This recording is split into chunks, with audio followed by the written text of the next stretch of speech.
Hey guys, DJP Tekken here, and today I want to talk about some things that I feel like need to change in Tekken.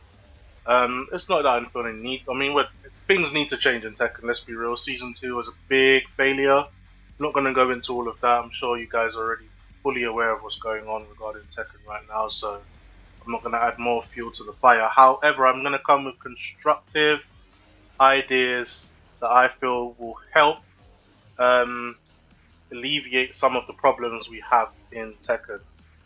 It's more so, this was more of an idea from Season 1. Season 2 has just blown everyone out of the water. To try and begin on how to dissect that is crazy. So it's more to do with balancing it around Season 1. So yeah, first thing I want to talk about is heat system. Now, there's been a lot of ideas regarding heat. How we can balance heat, and should we make it a meter building system, XYZ. And it's like fair enough, but there's players, there's so much back and forth regarding that. Pros are saying, oh, let's make it a meter building, or let's not have heat every round. But the newer players are like, well, we like heat, it gives us more fun in the game. And obviously they're catering more to the fun aspect of the game and the newer players, so taking heat or nerfing heat is going to cause a lot of issues for the newer players and probably for their finances. So with that, I came with some solutions that I thought would help. I'm just going to put the display back on. Bear with me. So let's just put everything back on. Let's just don't need health, but I'll put that back on anyway. So yeah, let's put this stuff back on. Let's see. So my idea with heat, well, obviously heat is a core mechanic of the game. So obviously they kind of want players to play around that. So my suggestion would be, yes, fine. Let's start off with heat every round. Yep. Well, the beginning of the match, you have a full bar of heat. Yeah, not ideal for most of us, but let's be fair. Hear me out. So we start off with heat every round. Heat will no longer take 1/3 of your heat bar on activation. Listen, don't sign me off yet. Don't sign me off yet. I know what I'm talking about. Heat will no longer take 1/3 of your bar on activation. Okay. The reason I say this is because you start off with heat. You've got a full bar of heat. Use it how you want. Once your heat bar has been spent, that is it, gone for the rest of the game. Players aren't going to be happy with that. So again, we have to come up with a solution. Well, I don't want to just have one round of good heat and then back to normal Tekken. That's basically Tekken 7. Fair enough. Okay, so what do we have to have? What do we need then? Alright, heat preservation. How do we preserve heat? Okay, cool. My idea was, you start off with heat every round. Cool, once it's spent, it's gone. It doesn't take down 1/3 of your heat bar upon activation, but once it's gone, it's gone. That doesn't suit everyone. May suit players like us, you just have to go through one round of nonsense, but at the same time, it's not going to cater to those new players. So you have to find a medium in between. Heat preservation. So, while your heat is active and you're being attacked, every time you're attacked on block or hits, or if you're in a juggle, your heat bar will stop decaying. So you'll activate heat, and now you've got your heat activated, person's pressuring you, you're getting Nina down to death, your heat will stop moving until you're at a neutral state, then it will continue to decay. Upon heat activation, your heat will not decay for the first 6 seconds of you activating your heat. So again, once you activate heat, for the first 6 seconds, your heat will not go down. It will go down if you use moves that spend heat, but it won't go down until after 6 seconds on its own accord. So it won't be decaying until after 6 seconds. Again, this benefits the newer players a little bit, but they're still not happy because they lose their heat every round. Once they've activated their heat, that's basically it done. No, let's change that. So, you activate heat every round. You activate heat and now you want to come out of heat. you should be able to press a button, I don't know, heat smash and down, or heat button and back, whatever, and it takes you back out of heat. So you activate heat, you might just want to use it for, you know, short combo, and then you're thinking, oh yeah, heat, cool, now you want to take heat out, you want to come out of heat, you can come out of heat and save the rest of your heat that you have left for the remaining rounds. This will help you preserve heat, this will help you use your heat tactically, so you're not going to go all out every round and be smashing out heat, there we are, oh my heat is done. No, you're going to start using it a bit more tactically. Might need it to just get the combo extension, and then, you know, deactivate your heat again to save it for another round. For example, Season 1 Lee had Rising 2 into 3, Rising 2, 3, and then he would activate heat to get his combo extension. Lee might only want to use heat for that combo purpose. Like, you know, you might not want to be spending it. Like I said, Lee never really had good heat moves in season 1, so it would make sense that Lee would preserve his heat to use for his combo. You know, other characters will benefit from doing other things. You might only want to get, like, you know, Nina might just want to get one of those. She got a Punisher, and now she wants to come out of heat and save what's left for the rest of the round. The player might be being a bit too defensive, and you've got an aggressive character, so you can activate heat, you know, chip damage them up a bit, make them want to move, press, and then you want to turn heat off again once you've got yourself to a good state. You know, it'll give you more tactical play to the game, rather than just activating heat every round, everyone just pressing one button every round, game ends. It's just heat pressure every single round. This will allow characters, you can do that if you want, but you're going to spend more heat. It's about finding a balance. So the game won't be overly aggressive. I mean, Season 2 is its own problem. Characters, you know, that's gone out the window, but generalizing it around Season 1, there will still be some pressure, but you won't be heat pressured every single game, every single round, sorry. Players will use heat a bit more tactically. You know, you're not going to see stupid combo extensions every time you get launched, because, you know, you're not going to want to use your heat every time. Bearing in mind that if you do have, let's just say, okay, cool, I've got this amount of heat left, I switch it off there where I've got a pixel left. You activate heat again on the other round. For the first 6 seconds, remember, your heat doesn't decay, so you can still do a heat smash. You can still do, you know, your charged heat move, but then you know it's gone after that. So it's just playing it tactically, playing it smart, extending the heat in smart ways, you know, making it last in smart ways for useful things. The game would have a lot more depth if you used heat in that way. I wouldn't even mind heat in that regard, but just every round, everyone just activates heat, bam, pressure, you know, you can't get out of this, can't get out of that, pressure, the round ends, you die, next round starts, same thing over and over again. There's no tactic to that. It's just straight heat blasting, everyone's dying, you know, who first come, first serve sort of thing. Whereas now, with a preservation, you know, obviously activating heat, excuse me, activating heat will no longer take away 1/3 of your bar. Obviously there's preservation when you're being, you know, rushed down, your heat will no longer decay. It allows you to, you know, keep your heat. It allows heat to stay as a significant core mechanic of the game. At the same time, letting you use your brain a little to make heat benefit you in different ways, creative ways, clutching out situations because you preserved it. You know, there's very, very tactical ways to use heat. That would be the best implementation of the heat system they could do. And obviously, I'm not going into character specifics and this character. I'm just saying, in general, this would benefit the heat system. As if no meter building system, because I feel like players won't like that, having to fight their way to get the heat and build it up. You know, they've already broken the bridge by giving us heat for so long that players would fall off if they was to take that away. So to find a medium balance is to have it in the beginning, but you've got to manage your heat and preserve it to make sure it lasts for as long as you want it to last, for what you need it to last for. Just outright spending heat is not gonna benefit you. So yeah, we'll bring back some old school Tekken play style, at the same time allowing players to get creative and, you know, new players to still be able to smash heat and do stuff that they want to do.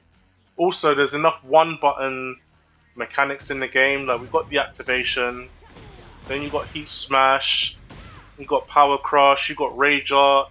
It's like there's enough things going on, you know, that we don't need to have a full bar of heat every single round. It's a bit, that's what's making the game a bit too oppressive, and then it's just power crushing. It just feels like you're panicking every single moment of the game. So to find a balance, I feel like that would really help, especially in like tournaments and stuff. Will make tournaments look more interesting. See how players are creative with their heat, why they save it, or why did he turn it off there. Or you know, it makes add some depth to the game, like real good depth where everyone can still enjoy the game how it's been being enjoyed with heat, basically. Also, I'd like probably an unpopular change, but rage art as well. I feel like I've never liked rage art since Tekken 7. I've always felt it was just an unnecessary addition. Like, we don't need, you know, I'm controlling the battle, you know, I've got you down, you're very low, you've got, you know, a chunk left of your life, and now you've got heat. I mean, not heat, now you've got, well, yeah, you've got heat, possibly, and you've got rage art, and it's like, ugh. So now I'm scared to press. I press one button in the open, he activates rage art, I lose 80 damage, 70 damage. I'm not too sure how much it takes, it depends on how much life you've got left, and then the control of the battle's changed just from one button. I feel like it's very, very, I feel like it's very cheesy, it's very cheap. Yes, it's launch punishable and stuff, but it's just adding an extra level of fear that we don't need in the game. We've already got enough fear from everything else. I feel like rage art should be made into a 15 frame Punisher, or a combo ender. You know, 15 frame Punisher and combo ender. That's what its purpose should be, with no invincible frames on it. You activate rage art in someone's face, and they jab. You know, your 15 frames, their 10 frames, they're gonna come out on top. Rage art should not be a panic button that you use to get out of pressure. And if that means some characters have to be nerfed, you know, their pressure's too much or whatever, then so be it. They can balance characters around those changes. But I feel like rage art and heat smash and heat activation and power craft. It's just too much stuff that people have to deal with. Too much one button stuff. Players should have to use their brain a bit more. Obviously, like I said, being a 15 frame Punisher is still very strong. You know, you might be against the wall, or you might be at a weird angle, or you catch them on a whiff, and then, you know, you activate the rage art, they lose 70 damage, 80 damage, there's still a lot of damage. You didn't have to do anything for it. It's still a one button combo that took, you know, XYZ HP. So I feel like it's still fair, it's still good use, and it should be a safe launcher as well. I don't feel like it should be punishable. But at the same time, have no invincible frames. You activate rage, and I do this, you get tapped out, your rage disappears. You know, you should be using rage. You're already in a rage state. Rage gives you added damage to your moves, to your grabs, to your hits, you know, to your combos. Rage already has a significant role placed into it. Then to add on top of that rage art, I feel like it's a bit crazy. Like, rage art shouldn't have invincible frames. So yeah, it should be a combo ender. Yeah, great. And again, giving rage art, nerfing the heat in the way that I suggested would give rage art a lot more usage. So people might not want to use they might have rage and you know, might think, okay, I'm just gonna get heat again next round anyway, so I'm gonna activate heat and I'm gonna spend it now and close out the round. Fair enough, you can do that because you know you're gonna get heat again the next round. But now you might only have rage art as your only option. So now you're thinking, oh, actually, I need to use rage art to close out the round, or I need to use rage art to get the maximum damage that I can get. But using rage art, obviously, now you've expunged your rage. You're no longer in rage state, so your moves won't do as much damage. There's a sacrifice there. But at the same time, it gives rage more uses, it adds more depth and layer to the game. And I feel like this is where they should be taking the game into. Again, players can still activate rage, you know, the newcomers can still press rage art and stuff like that, but it's just not going to be as oppressive and as scary. It feels like another Flash. That's what rage art feels like. It just feels like, okay, he's got rage, what's he going to do? Let me sidewalk, you know, you're just fishing for it. You even may have had the upper hand. I'm +6, I'm +5 or whatever, and you just feel like, I don't feel like taking my frames. I'm +4, I don't really feel like taking my frames because he could potentially activate a rage art. I can't grab him out of it. you know, it's unnecessary. Like the game needs to have a bit more smoothness to it, and I feel like that implementation of the heat and the rage would give it just that. Second I want to talk about is patching.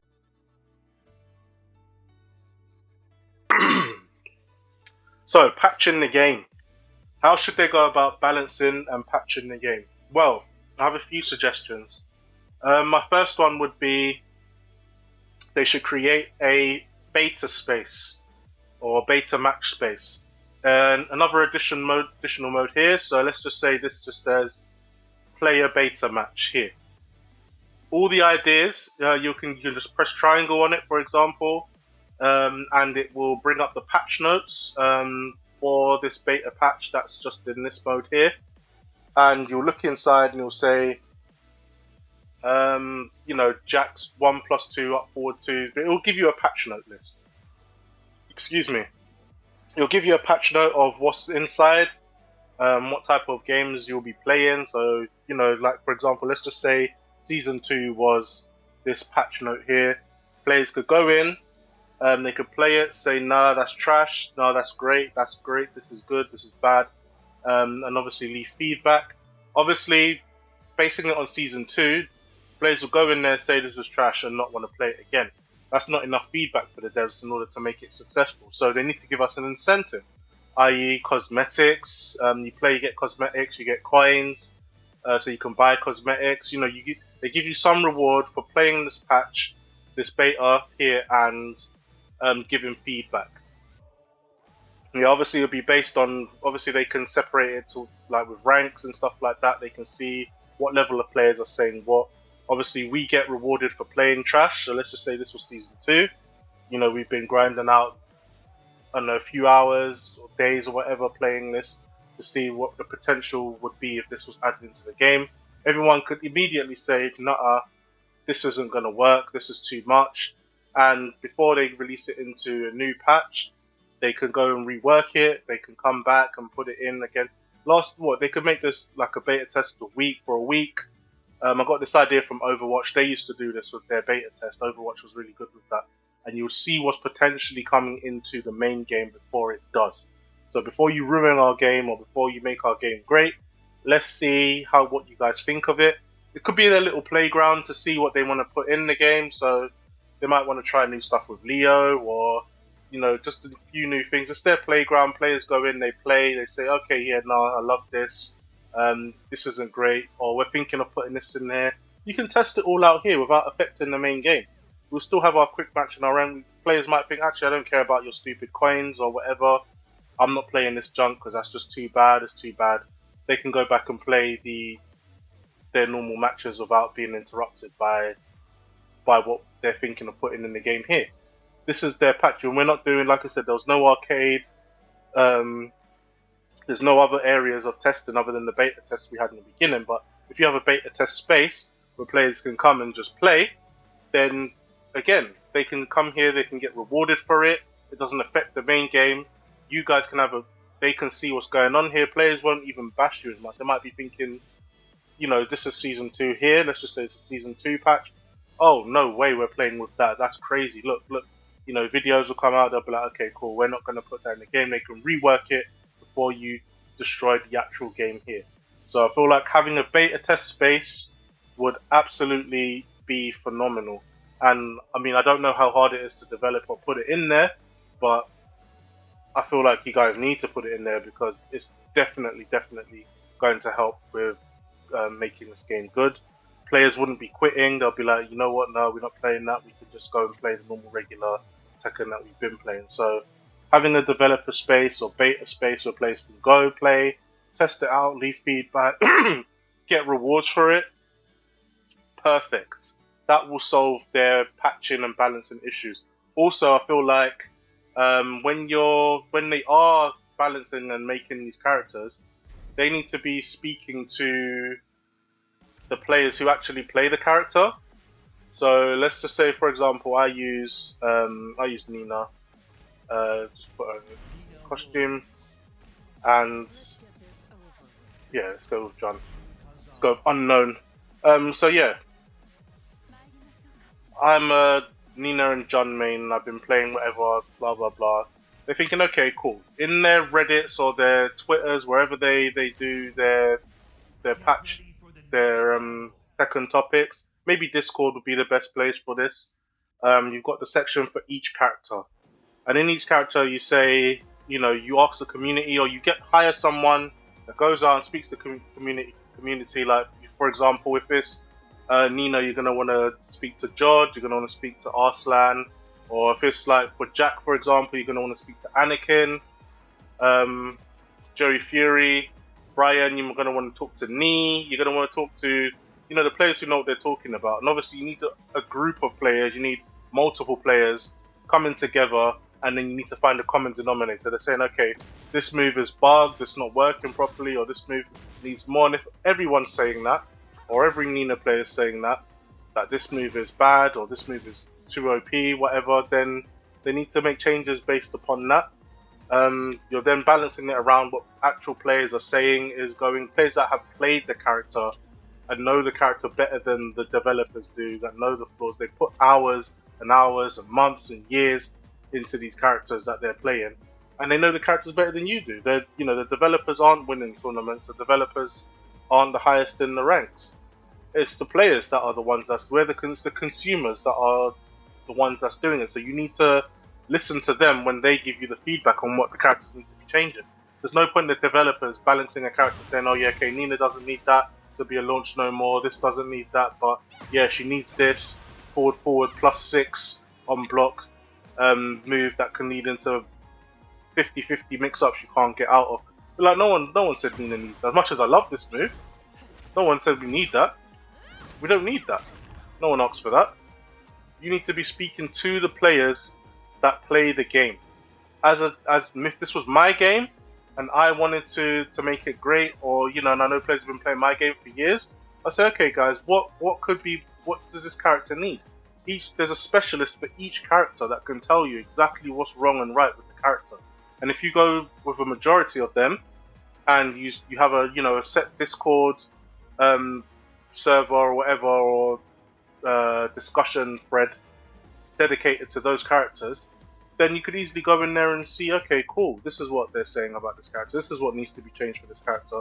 And then on the next patch, once you've put all your notes together and you've seen, the developers are looking and saying, okay, yeah, this works, that works, this looks good, that doesn't look good, they can piece together what the community has pieced together, and make a more coherent result, and then put all the characters in the new patch into the new beta test patch. This is what we've got from you guys, that you said this is the feedback that we've got. These are some of the changes that you guys have requested for your character. We've put it in the game here, or we've put some of them into the game, or we've removed this, or we've added that, whatever, based on the community results. This is listening to the community, and then here's the beta patch test to see if we got it right. Did we get it right? Or is this wrong still? Okay, oh wow, this is fixed. Oh great, wow, good. Oh no, actually no, this is now not working. Okay, this is too strong now, because now we wanted this at +9, but now because it's +9, it's too strong, and now she can, now they can tweak it before you put it into the actual game, based on the community. So they'll be like, okay, they are listening to us. Okay, they did add this in there, and players can see what the requests are, and you will get a more successful product. I'm not saying it's going to be perfect, because it's not. But you're going to get a lot more success, if you're listening to the community, if you are making these changes based on not your own ideas, because clearly the devs don't know the characters well enough to be balancing them. So then you need to go to the players that are playing the characters properly. You need to go to the people that are using these characters, spend hours and years into those. The Joey Furies, the Arslans, the Knees, the high level players. You need to be speaking to them. You need to dedicate channels for your character. This is your game, multi-million pound selling game. You should have a dedicated channel for each, or thread for each character, and balancing them, and having someone out there from the team piecing together the things and bringing it back, and you guys making a direct change on the characters based on what the specialists are saying, based on what the community is saying, based on what players want. So I feel like these are the directions that they need to go. Obviously, I know this video will probably go over everyone's head. It's not going to be make a major impact, but this is my 2 cents on just how they can improve it. I feel like it's constructive changes. I haven't really criticized it as much. Like I'm not going to do the whole boycotting and stuff like that. I just want to help the game become better, and if I can put my brain in there and it makes a change, or people think actually that's a good idea, and it gets shared and or echoed, whatever, I don't care. It's great. We get a good product, right? So that's just how I feel the game should move. That's the direction I feel like it should go in, and hopefully the devs make some good changes going forward, because I don't want the game to fall apart, and I don't want my favorite streamers to stop streaming. So hope you guys have listened to me long enough, and I'll see you guys in the next video.